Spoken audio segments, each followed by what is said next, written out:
find the cow or save the cow. Sorry, I don't do that. Save the cow, of course. Maybe apples or oranges, yeah, but the cow, no.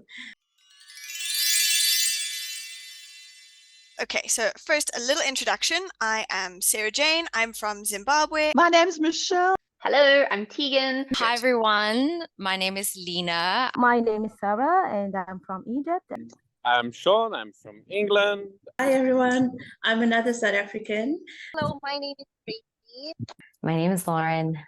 Okay, I am. Oh, my name is Stephen, by the way. My name is Stephen. What ages do you mostly work with? Oh, at NovaKid, I think I do the full range of ages from 6 to 12. I think I have a sprinkling of everybody. So I must admit, I prefer the older kids. I also do the full range from 4. My youngest is 4, my oldest is 13. But mostly, I would say it's between the ages of 8 and 11 that I work with. Generally, I will try and insert a game. There isn't really, maybe with the older students, yeah, I would say with my 10, 11-year-olds, I don't really play games. I never omit the games. I think that's just what the kids love to play, and I like to play games. Yeah. If I'm maybe running out of time or something, then I won't do like the snake and ladders game because that one could take a bit of our time. Yeah, it takes some time, and all the students want it to be done and for the game to be finished. Yes. I mostly teach young students, like level 1 and level 2. It's very rarely I do the older students. So with them, I mostly play my own games, match the color. If you find something yellow, find something blue, and you circle and match the numbers. Mostly listening as well. And then sometimes I ask them, I circle and they have to say. So it's mostly interactive. I'm loving hearing all these ideas because some of them I would never have thought of. Yeah. Exactly. Well, thank you guys. So let's carry on. We're going to talk a bit about the Hungry Caterpillar game. So how can you adjust the game for different level students? So it's open to the floor. If you just want to say something, go for it. How can you adjust the game for different level students? Hungry Caterpillar is Save the Cow, right? Mm-hmm. Yeah, but it's Hangman. Yeah, yesterday I had a kid say, we don't call that Save the Cow, we call it Hangman. And I was like, well, yeah, but you know what it's like it's a company. And the kid even said, they don't want to talk about death. I was like, yes, you're right, yes. Okay. He was an advanced kid, yeah, he got it very well. I think, yeah, sometimes just to introduce it, and I gave up after like 2 minutes of trying to explain. And then, yeah, once you give 1 or 2 letters away, especially like if you've been talking about football or animals or something, then, yeah, you can write 3 dashes. And the first one is, or you put in the W. Then they kind of get that they have to guess the other ones. Yeah. That interesting. How would you explain this game? Because it's quite difficult for your lower level students or weaker students. How do you get them to understand? Because guess is quite a difficult word for them to, know. Concept as well. Yeah, it's difficult exactly. concept. Yeah. And you can type in the word guess easily. Yeah, I think it's really what I've found, like you have to just model it a few times, and you got to do it across a few lessons. It's they might not get it in the first lesson. Exactly. Yeah. And you've got to try again the next lesson, but it's very difficult to but once they've got it, once they understand it, Yeah, it's hard to play the game. It's hard to play the game also when the students don't know how to spell the word, So I actually tried it once, and like we were on the topic of, I don't know, I think we were doing animals or something, and then I was trying to do dog, and then I ended up just like showing a little picture of the dog and then writing the D, and that was quite helpful if your student isn't getting it, to maybe show something visual and then like modeling and doing that. Yeah. Exactly. I also like usually at the bottom there's the alphabet. So if they guess a letter, I'll like cross it out, and then if they're struggling, I'll cross out a few other random letters so they have less to guess from. It like makes it a bit easier for them to achieve. Yeah, exactly.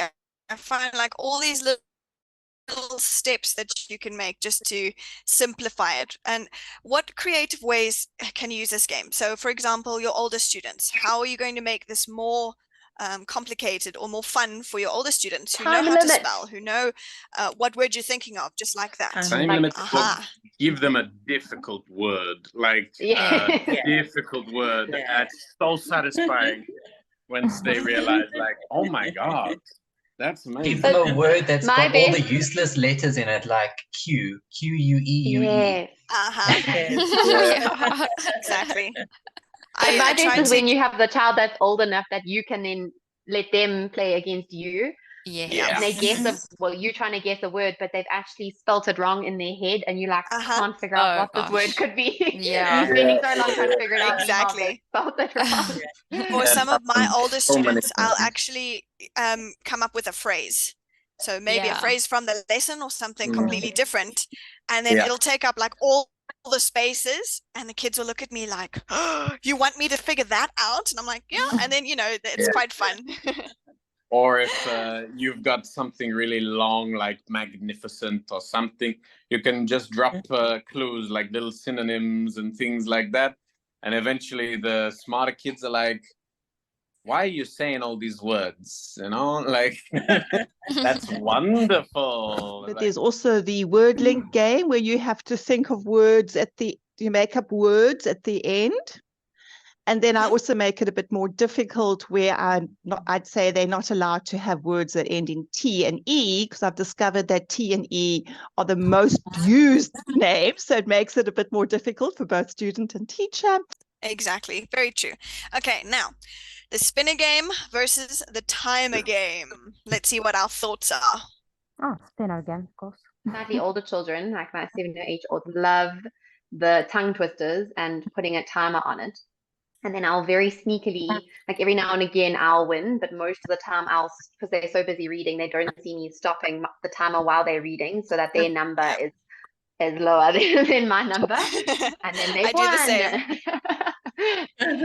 The spinner game is good most of the time, but the spinner is actually like super basic for the kids. Like sometimes it's really just read what's on the spinner. It's not a game in my mind. That's just like, okay, read this, spin it.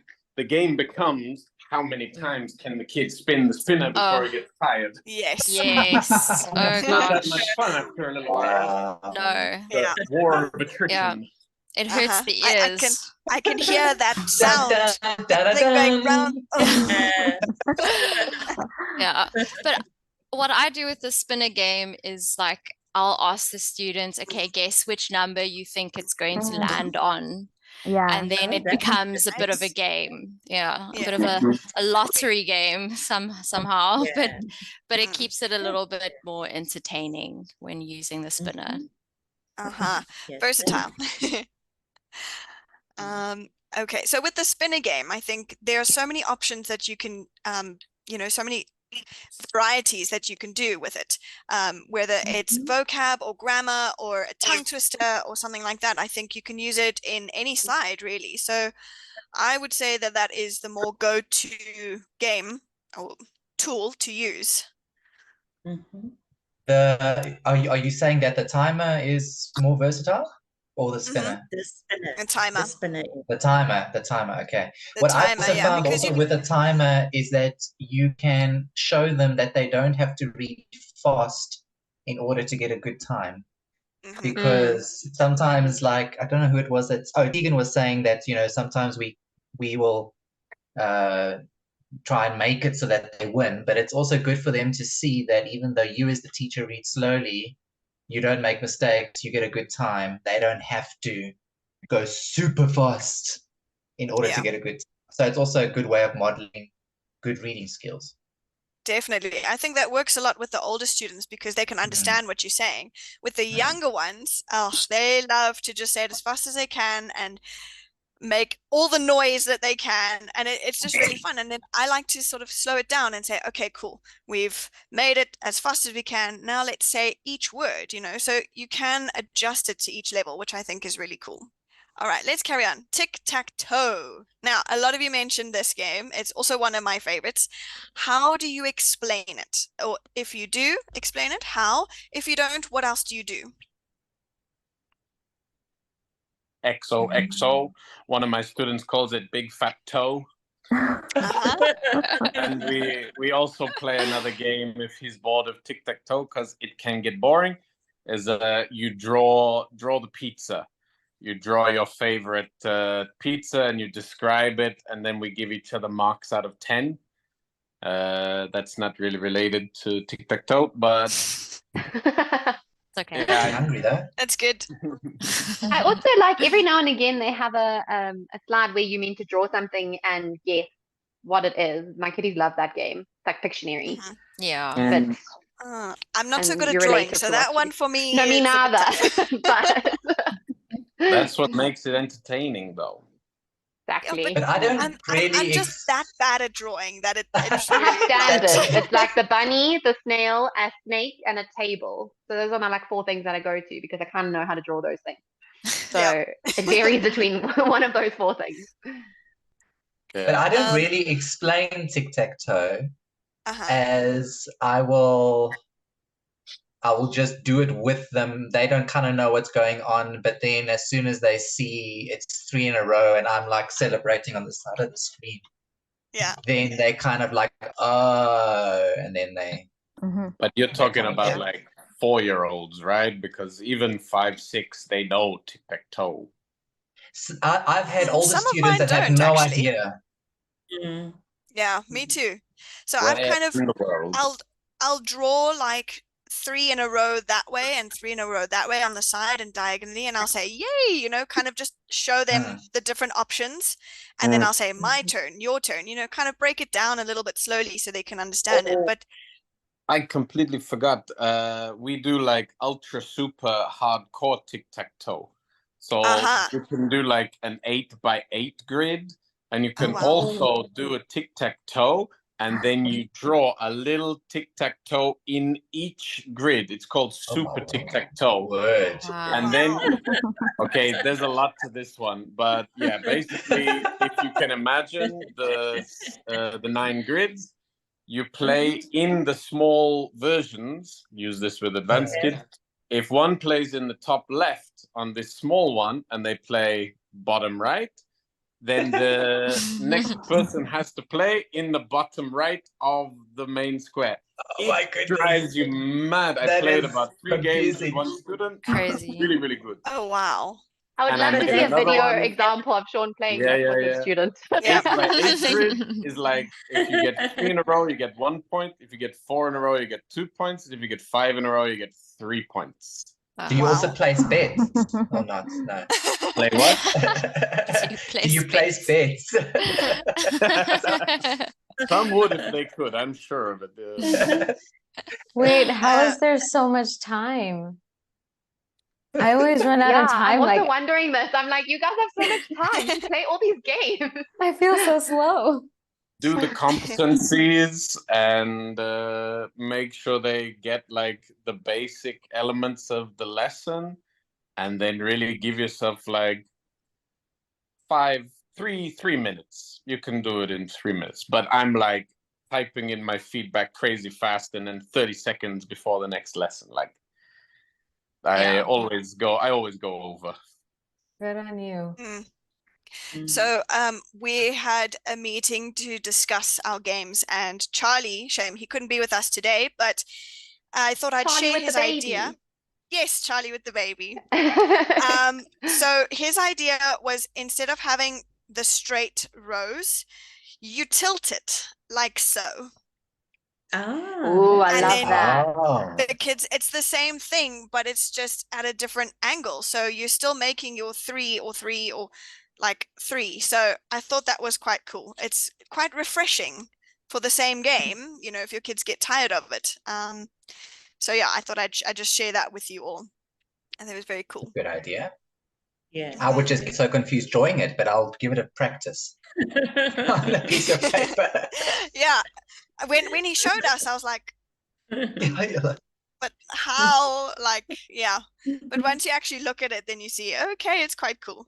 So I think that's a really clever idea. Used for the lower levels because it's very limited with the vocabulary. I just do the colors or I do the numbers. It's easier for them, or the letters. Yeah. It's easier. Yeah. Something I've very also done good. with Tic-Tac-Toe is before, when we take turns, before we can draw in a block, we have to say a word, and it could be any word from the lesson or even a sentence or something like that. So then they get to practice the vocabulary or phrases as well as playing them. That's clever. I love all these ideas. Anything else we want to say about some games and things? Any more ideas? A couple of my students really go crazy for Pokemon, and I'm OG 150 lover. So actually, I proposition a few of them sometimes, and they're terrible. I got to be honest. They don't know what's going on. I give them homework to go back to the red, blue, and yellow games, and yeah, I quiz them on Pokemon, amongst other things. And yeah, we talk about a lot of video games in general.